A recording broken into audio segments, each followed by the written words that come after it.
A gracious good day, good morning, or if you're watching this, good evening. This is late Sunday night, early Monday morning, your recap for Ruby Universe on Decision 2. Decision 2 was absolutely amazing. Red team created a flywheel that we rarely see. You see my Rosé hat. They got into both positive Rosé and fantastic EBIT and even retained earnings, which hardly ever happens in by decision two. The other two teams did fantastic too. They're almost tied. There was a switch in position between blue and yellow. You'll see that in a second. It's fascinating how it happened and why it happened. Everybody continues to be hung on the cross of, or the petard. Speaking of it, in Easter terms here, of low cost and eco. They're always a problem early on. They're your future stars and your future wonderful lines by decision four, possibly. But because image and family dropped down a little by them, depending on gas prices, you got to look on the landing page and see what's happening with gas prices for image. But red basically created a flywheel, and we'll look at that for a second. Now we're supposed to do less and less here, just show you the visuals and let you do your own and, take off the training wheels as we get to decision three and four. Five is a whole different thing. You're done. There's no future, no capex. You just, totally go completely different when you get to five. So don't worry about five. But three and four. Three is next. This will help you with three. Remember, save these graphics, take screenshots, or come back to the YouTube because it'll most of the greatest of the classes waited to the end. And the end is your final report, which says what happened. It doesn't matter if you crashed and burned, which no one has, but even if you do, just say what happened and how you corrected the course, and you've got it.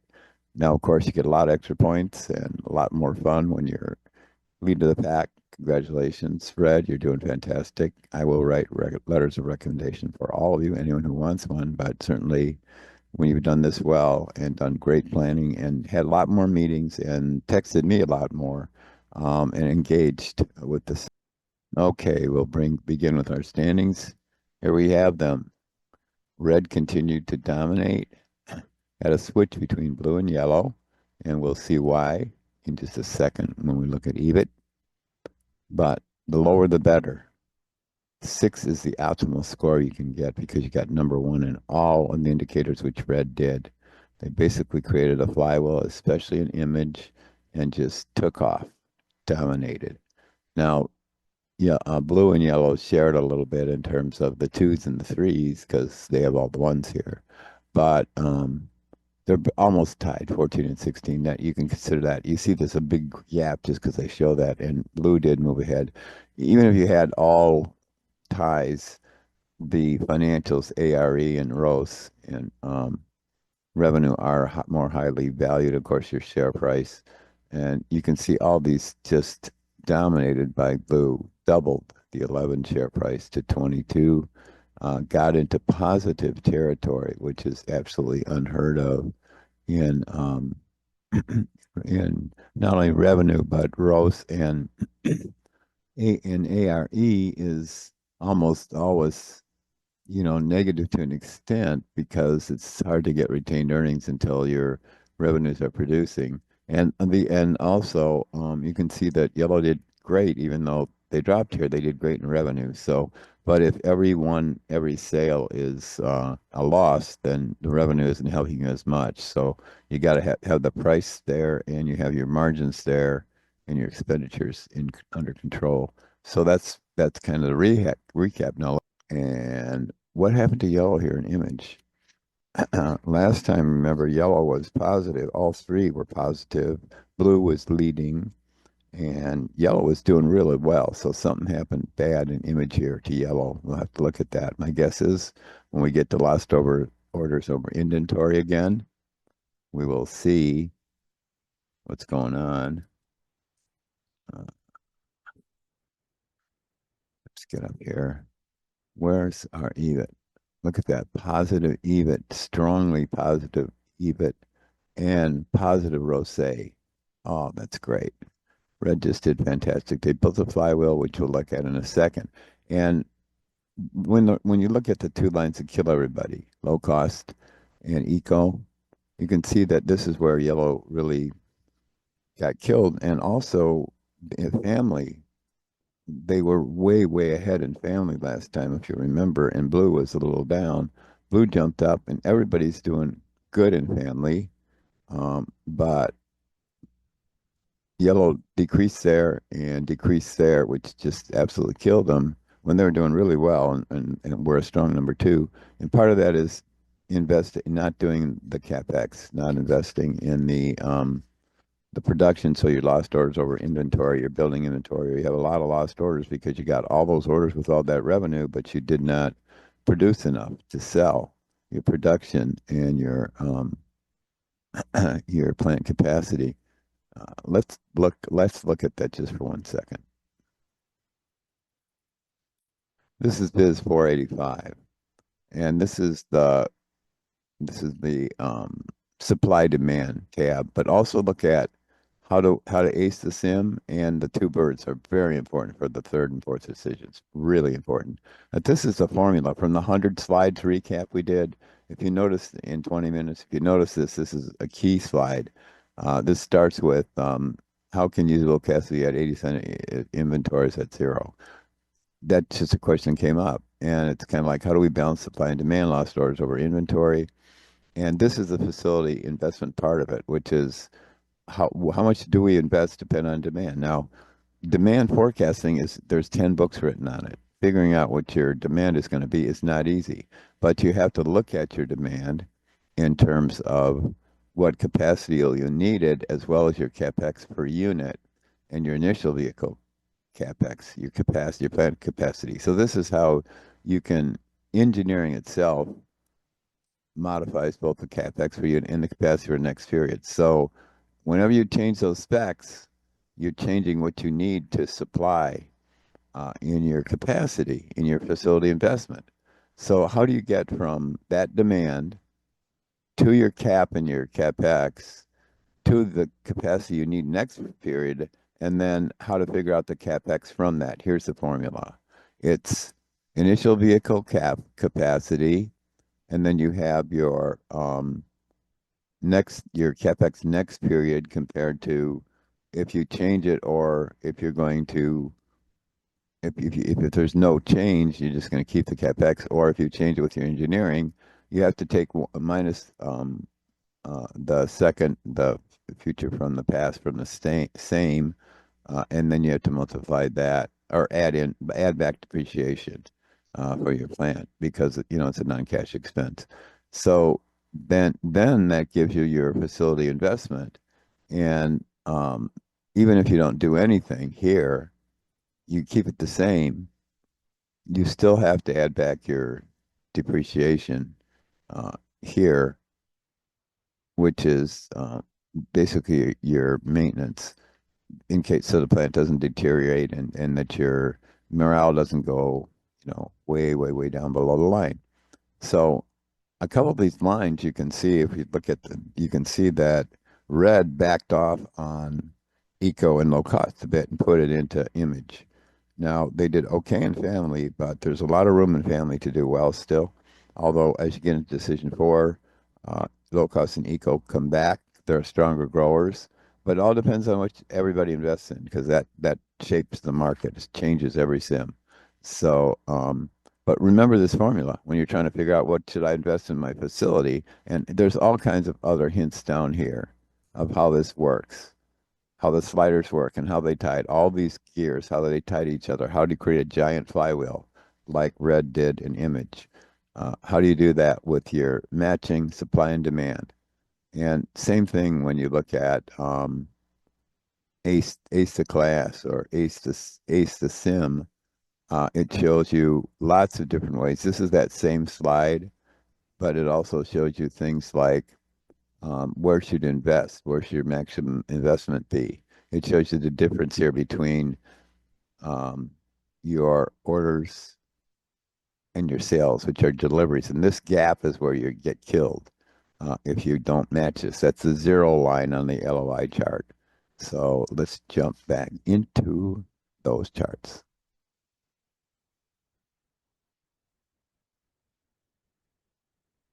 Going to our lines,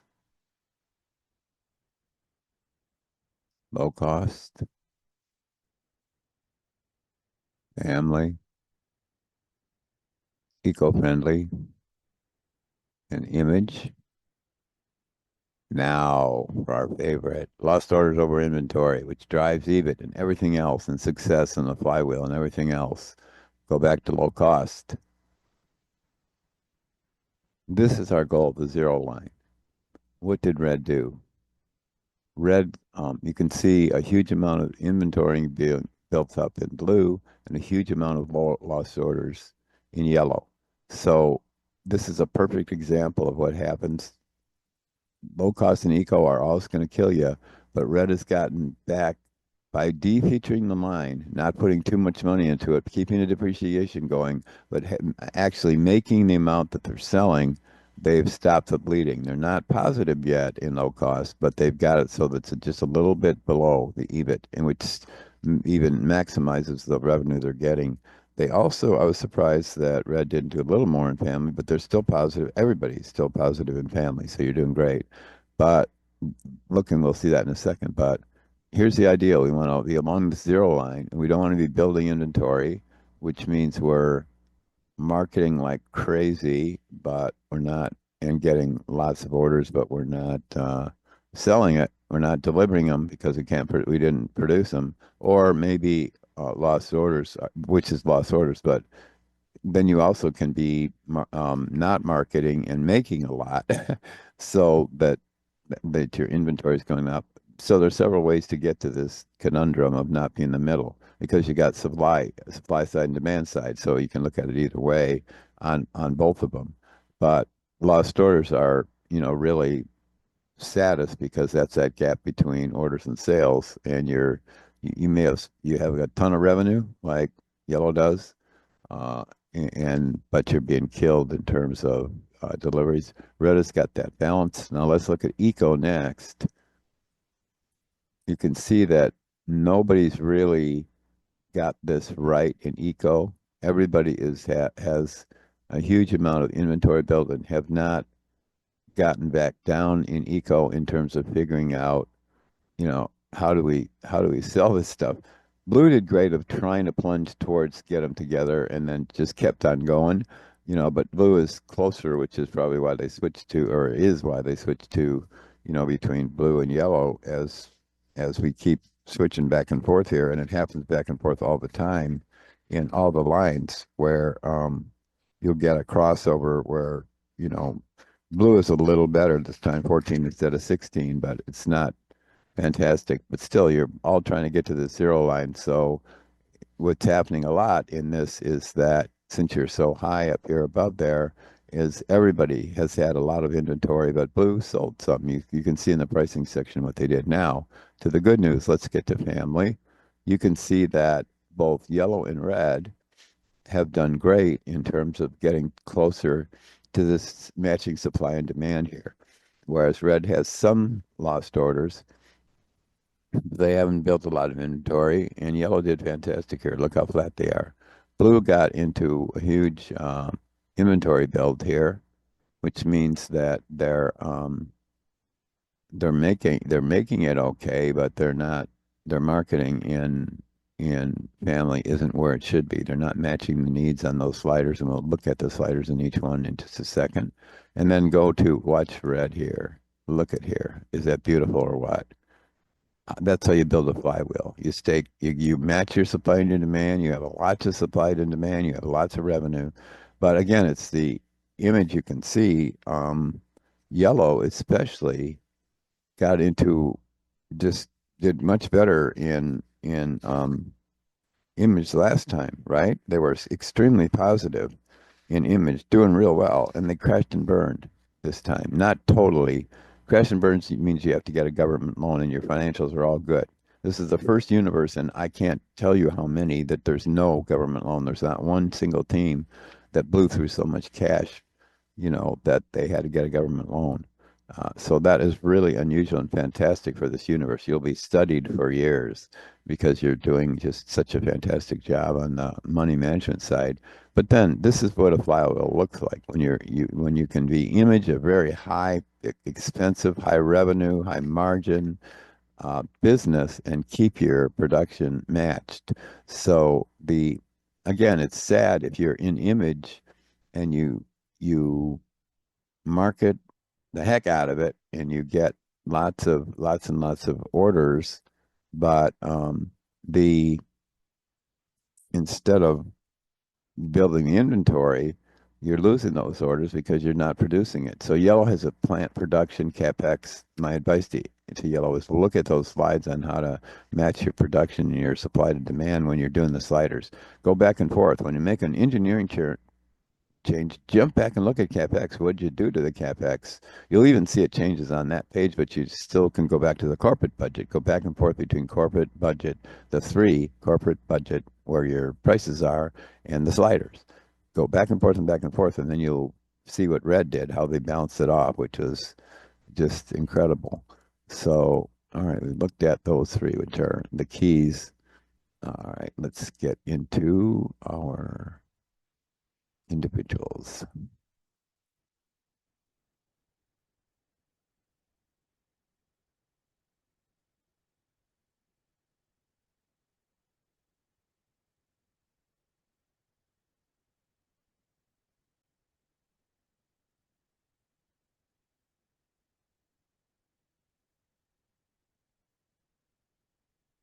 We have red in our CO2 emissions. And we can see the gas has jumped up from about $1.90 to a couple bucks. So it is moving up, but not horribly, which is why we did great in family. Decisions, lines.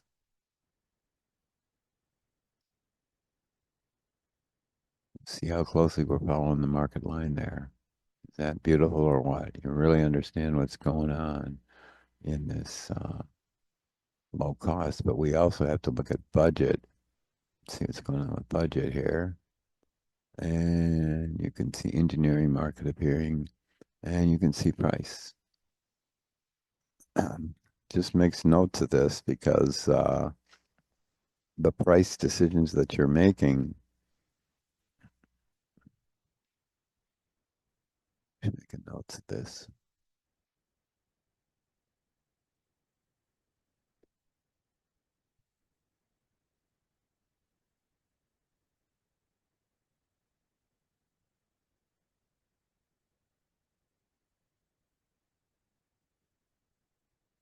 Family follow, family sliders for red, and your budget.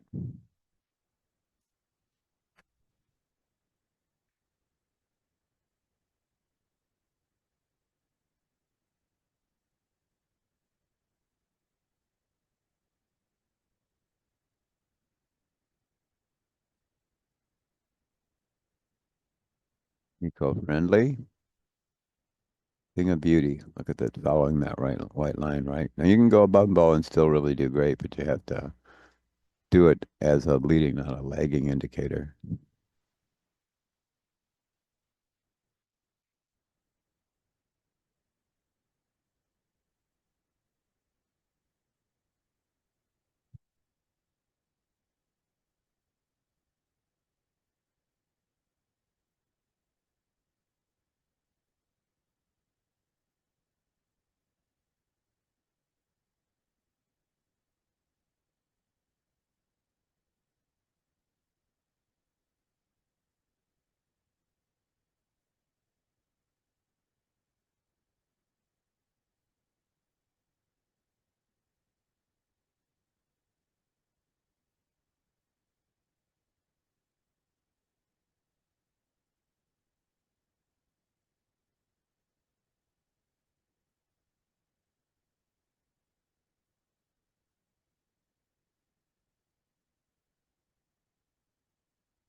All right, here we have blue team.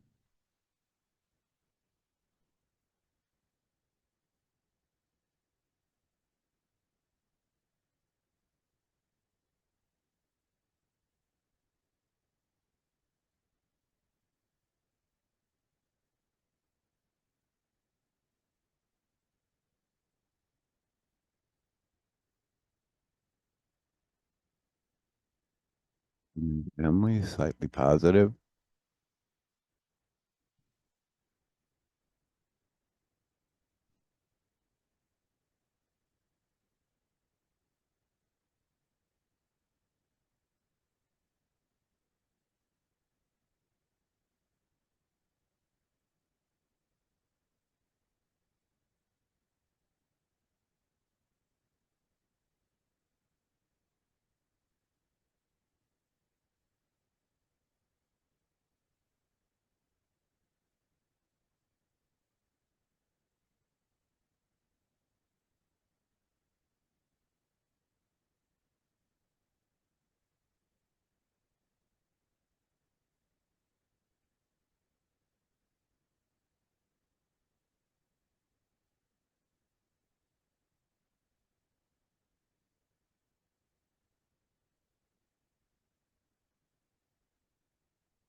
Again, this is eco in blue at the budget.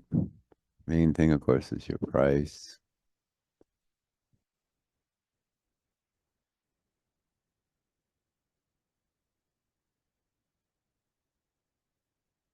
And image. I have to wait to see what happened in image with yellow when we get to that price. Maybe surprised. And our budget. Value chain, you want to see your market share, of course.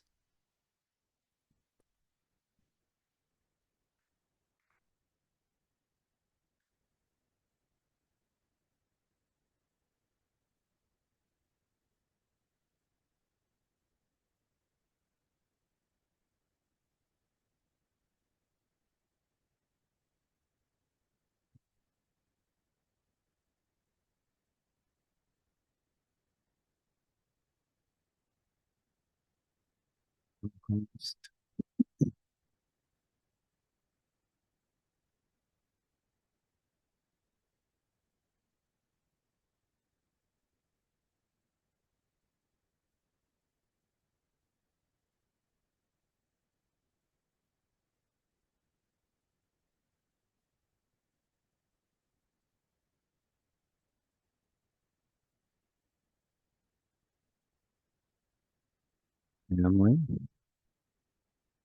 So what happened to low cost with yellow?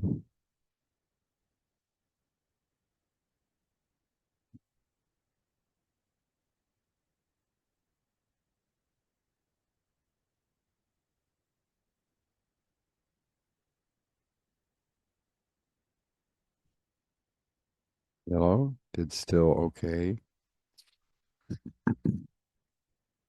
Family, they led in family. Look at their pricing in family. 63, 69. They're the low cost producer in family. You did great. Good job, yellow.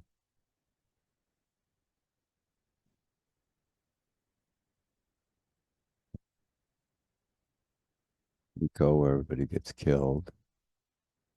Good match to the market. That's why nobody's crashing and burning in this universe. You're matching the market demand very well. But let's look at budget. See how our prices differ. 65.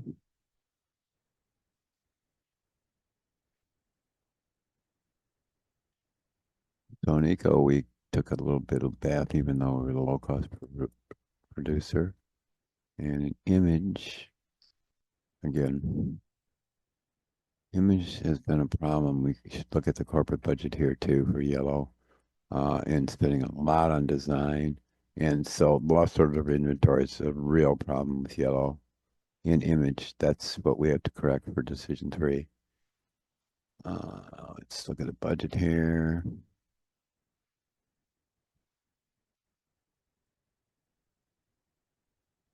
We're at 120, so again, the low cost producer.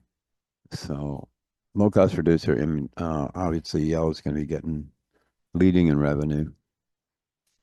And you can look in your own markets then at make sure you take shots of these for your final paper so you can see the progression, especially how well you did in the white line, but then also how your LOI, how you got closer to zero in LOI.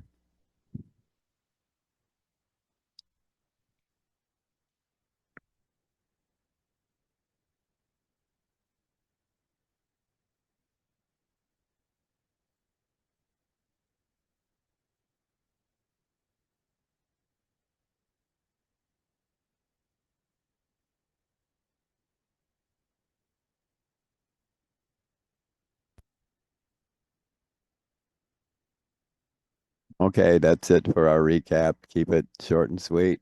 Lots of visuals to process and look it over. Congratulations again to Red for doing fantastic, building a flywheel and Image. Yellow did really good, beat everybody in family, but they got kind of killed in the one everybody's got to do well in, which is Image at this second decision. Now, the third decision, you'll have a little more relief in low cost and eco, but don't throw a huge amount of your money at it. And compared to family and Image, still in decision three, it's important. By decision four, you know, low cost and eco come into their own. There are flywheels that have been built in low cost by getting all those sliders right, pricing it right, and but especially matching supply to demand. That's really hard to do. You'll find this in any business you're in, your supply chain. How do we match our forecast for demand in a disruptive market? How do we look at the metrics and use them? So the reality of this is as you go forward and you see how complex it is with all the metrics, you more and more understand where the your priorities should be in terms of your focus. And you have to hang together as a team to do that, make the decisions. Red is meeting a lot, and they're committed to this and have built the flywheel. Everybody else is doing great. I don't get as many texts from the other two teams as I do from Red. And also, I have seen an awful lot of incredible peer review teamwork. Now, there's a few folks that haven't been able to make the meetings, but they're trying to make it up by helping. But please make the meetings if you can. That's sort of the essence of figuring out what's going on here as you get better and better. Thank you.